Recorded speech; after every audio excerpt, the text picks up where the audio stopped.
Hello students, good morning to all of you.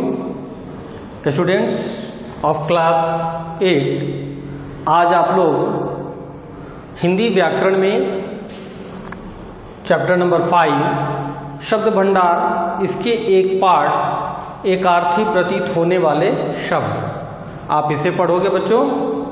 तो सबसे पहले बच्चों की एकार्थी प्रतीत होने वाले शब्द कैसे शब्द होते हैं और एकार्थी शब्द का अर्थ क्या होता है आप इसे जानेंगे। तो एकार्थी का अर्थ होता है जिसका अर्थ एक हो, ठीक है। और प्रतीत होना का मतलब है दिखाई देना या अनुभव होना, मालूम चलना। तो कुछ ऐसे शब्द हिंदी की भाषा में आपको देखने के लिए मिलता है। आप पढ़ते हो, जब लिखने का काम करते हो या पढ़ाई करते हो तो आप सभी को ऐसे शब्द मिलेंगे जो ऐसा प्रतीत होता है, ऐसा मालूम चलता है कि इसका तो सेम अर्थ है, एक ही अर्थ है, परंतु यह भूल है। बहुत सारे ऐसे शब्द हैं बच्चों जो हम लोग अपनी बोलचाल की भाषा में समझते हैं कि यह इक्वल है, यानी बराबर है, एक ही जैसा है, परंतु ऐसा नहीं है। उसके अर्थ डिफरेंट हैं, अलग अलग हैं, ठीक है बच्चों। तो अब अलग अलग कैसे हैं तो मैं आपको बता रहा हूं कि सबसे पहले एक बार फिर से आप परिभाषा पर गौर करेंगे हिंदी व्याकरण में कि एकार्थी प्रतीत होने वाले शब्द ऐसे शब्द जो समान अर्थ बताने वाले लगते हैं लेकिन उनके अर्थ में भिन्नता होती है। यहां इसकी परिभाषा हो गई कि एकार्थी कैसे शब्दों को कहेंगे, एकार्थी प्रतीत होने वाले शब्द। तो ऐसे शब्द जो समान अर्थ बताने वाले लगते तो हैं परंतु उसके अर्थ क्या होंगे, बिल्कुल अलग अलग होते हैं, ठीक है बच्चों।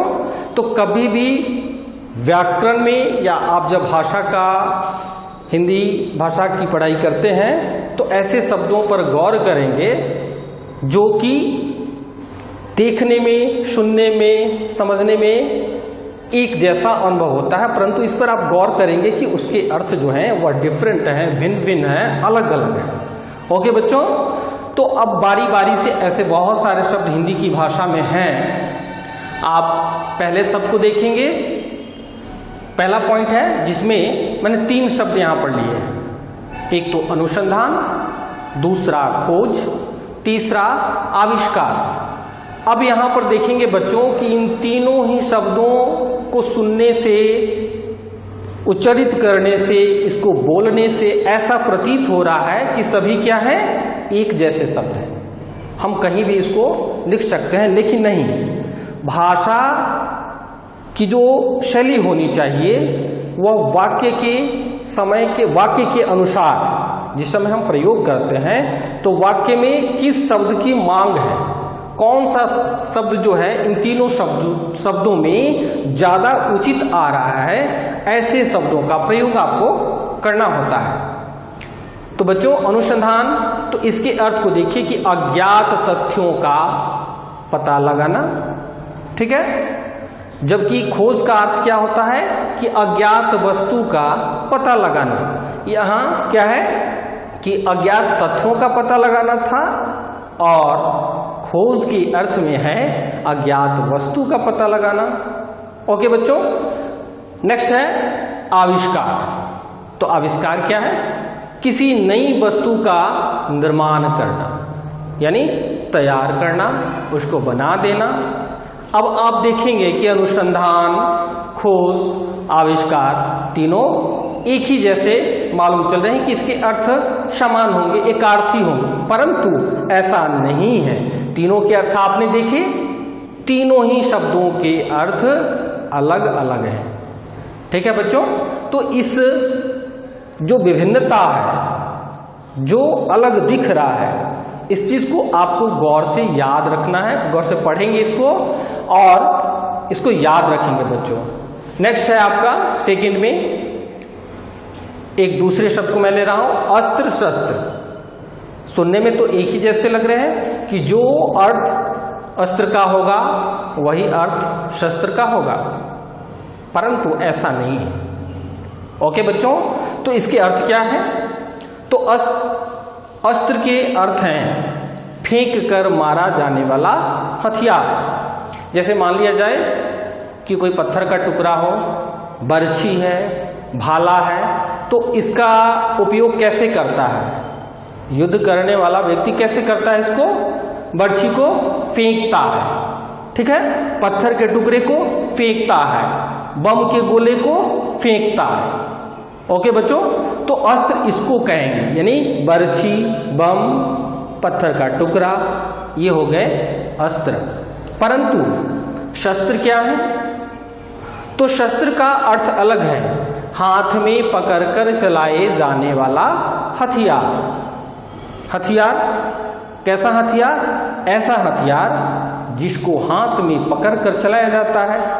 जैसे बंदूक, बंदूक को क्या फेंक करके प्रयोग में लाते हैं? नहीं, कभी नहीं, क्योंकि बंदूक ऐसा हथियार है जिसको हाथ में पकड़ करके ही उसका उपयोग करना होता है। तलवार की बात करें तो तलवार को फेंक कर प्रयोग में नहीं लाया जाता है युद्ध में। तलवार का उपयोग हाथ में पकड़कर वार करने के काम में लाया जाता है, ठीक है बच्चों। उसके बाद है अहंकार, अभिमान। ये दोनों शब्द भी कैसे लग रहे हैं कि जैसे इसके अर्थ एक हो, एक बराबर हो, परंतु बच्चों याद रखेंगे इसके अर्थ एक समान नहीं है, इसके अर्थ बिल्कुल अलग अलग है। तो अहंकार शब्द का क्या अर्थ है? स्वयं को श्रेष्ठ समझने का झूठा भ्रम। ये अहंकार के अर्थ हो गए। स्वयं का अर्थ हो गया खुद को, यानी स्वयं को, खुद को कैसा समझना? श्रेष्ठ समझना कि हम बड़े हैं, हम महान हैं। और झूठा भ्रम है नहीं, परंतु भ्रम हो रहा है कि हम महान हैं। तो इसके लिए जो शब्द है वह है अहंकार। और अभिमान, तो अभिमान के क्या अर्थ है? दूसरों को अपने सामने कुछ नहीं समझना, दूसरों को अपने सामने कुछ नहीं समझना, ये हो गया अभिमान। मतलब यह कि जो हम कर रहे हैं या जो हम हैं वही सही है। जो अन्य व्यक्ति कर रहा है, जो दूसरा व्यक्ति कर रहा है या दूसरा व्यक्ति है, वह क्या है? कुछ नहीं है, उसकी कोई वैल्यू नहीं। यही अर्थ है दोनों के अर्थों में, यानी अहंकार और अभिमान में यही भिन्नता है और इसी भिन्नता को आपको समझना है। तो बहुत सारे ऐसे शब्द हैं। अगला शब्द हम लेते हैं बच्चों, अधिक और पर्याप्त। तो ये भी सुनने में सूत्र समय एक समान लग रहा है, ठीक है। इसका अर्थ भी कैसा, ऐसा बोलने से लग रहा है कि अधिक और पर्याप्त, ये दोनों शब्दों की उच्चारण करने से ऐसा प्रतीत हो रहा है कि इसके अर्थ क्या होंगे?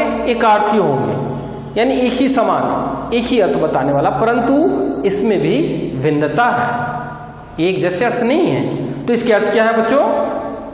अधिक का अर्थ होता है ज्यादा और पर्याप्त का अर्थ है आवश्यकता के अनुसार या आवश्यकता अनुसार। तो जितनी आवश्यकता है, जैसे अगर हम भोजन कर रहे हैं तो अगर भोजन कराने वाले व्यक्ति पूछे कि क्या और आपको चाहिए, कुछ चावल, कुछ दाल, कुछ सब्जी, कुछ डाल दूं, तो हम लोग बोलते हैं क्या?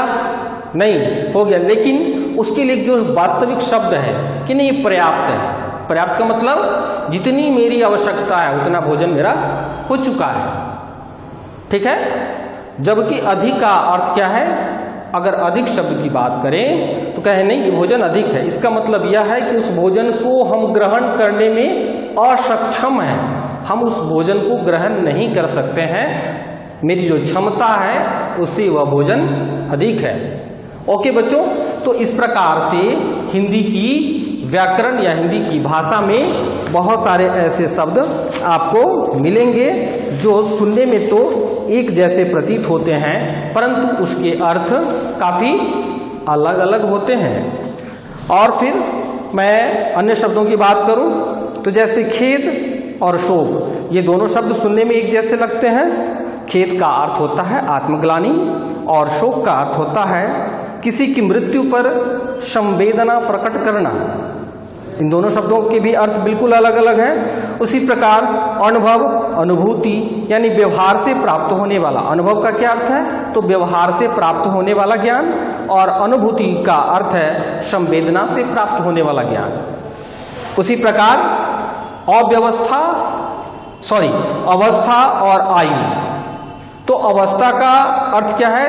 किसी वस्तु की विशेष स्थिति को अवस्था कहा गया है, जबकि आयु शब्द का अर्थ होता है पूरी आयु का समय, मतलब उम्र भर का जो समय होता है उसे आयु कहा गया है। उसी प्रकार निंदा और आलोचना, ये दोनों शब्द एकार्थी प्रतीत होते हैं, परंतु इन दोनों शब्दों के अर्थ बिल्कुल अलग अलग हैं। निंदा का अर्थ होता है बुराई, जबकि आलोचना का अर्थ है किसी के गुण दोष को बताना। उसी प्रकार बच्चों और शब्द हैं, बहुत सारे ऐसे शब्द हैं, एक परिहास और उपहास। तो परिहास और उपहास, परिहास शब्द का अर्थ होता है हंसी विनोद करना यानी हंसी मजाक करना, और उपहास का अर्थ है किसी की हंसी उड़ाना। तो बच्चों इस प्रकार से हिंदी की व्याकरण में या हिंदी भाषा में कहें, हिंदी भाषा में बहुत सारे ऐसे शब्द हैं जो कैसे होते हैं, एकार्थी प्रतीत होते हैं, परंतु उस वास्तविकता यह है कि उसके अर्थ बिल्कुल भिन्न भिन्न और अलग अलग है।